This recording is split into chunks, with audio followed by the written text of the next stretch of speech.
Thank you, Tamika, and now for tonight's regional news.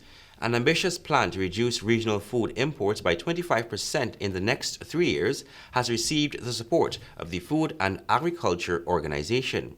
Sub-Regional Coordinator of the Food and Agriculture Organization for the Caribbean and Latin America, Dr. Renata Clark, said the region's inward-looking posture with regard to feeding its people is not only sustainable, but critical in the face of the Russian invasion of Ukraine as countries continue to recover from the COVID-19 crisis.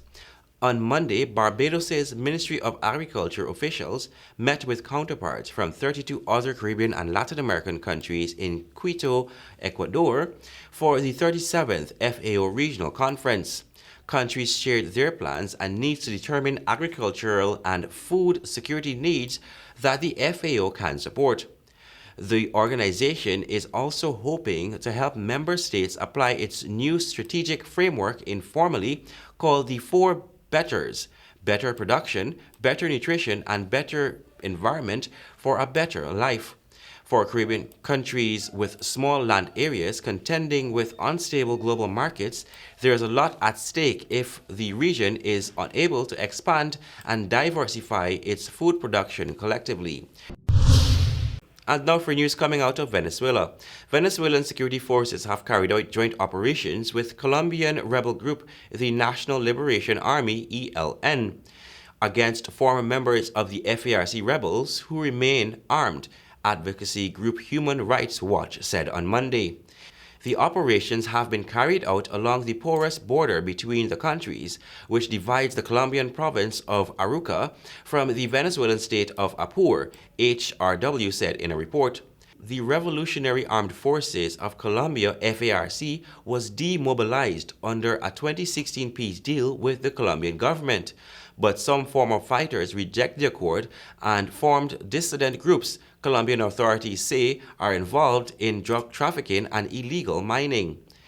At least 103 people were killed in Arauca in the first 2 months of this year amid violence between armed groups, which also forced thousands to flee, the report said. The figure is the highest for Arauca for January and February since at least 2010. The ELN and dissidents commit murders, forced recruitment of children and displacements, HRW said, adding Venezuelan security forces are sometimes complicit with ELN abuses. The Venezuelan formed Information Ministry did not immediately respond to requests for comments. At least 3,860 people have been internally displaced in Arauca, and more than 3,300 have fled Venezuela for Arauca and Vichada, another Colombian province, since combats began, HRW said. Colombian President Ivan Duque has increased troops' presence in Arauca, an oil-producing region, but HRW says the efforts have fallen short. The government in Bogota accuses Venezuelan President Nicolas Maduro of harboring dissidents and the ELN, something Maduro has since repeatedly denied. And now for news coming out of Jamaica.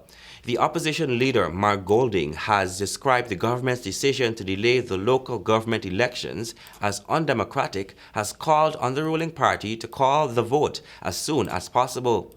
The leader of the People's National Party, PNP, held a meeting of the party's National Executive Council at Manning's School Auditorium in Savannah Lamar, Westmoreland on Sunday. The local government elections have been pushed back twice. The first time was attributed to COVID-19, while the second postponement was pitched as an effort to prevent disunity during the country's 60th anniversary of independence being observed this year. Golding, however, said he was unmoved by both explanations. In a quote, he said, "We don't believe that the pretext of COVID holds water because soon after they passed the Law Representation of the People Act, the Prime Minister got rid of the DRMA, the Disaster Risk Management Act, and opened up the place again. The reality is that democracy and unity are incompatible things." He is saying we do not want elections in the 60th anniversary year. Why not? Golden asked. The Representation of the People Postponement of the Elections and Municipal Corporations and City Municipalities Act of 2022 was amended and tabled in Parliament in January to temporarily allow local government elections to be delayed until February 2023. The first bill was passed in November of 2020 to push the elections back to no later than February 2022. And that has brought us to the end of tonight's regional news. Thanks for watching.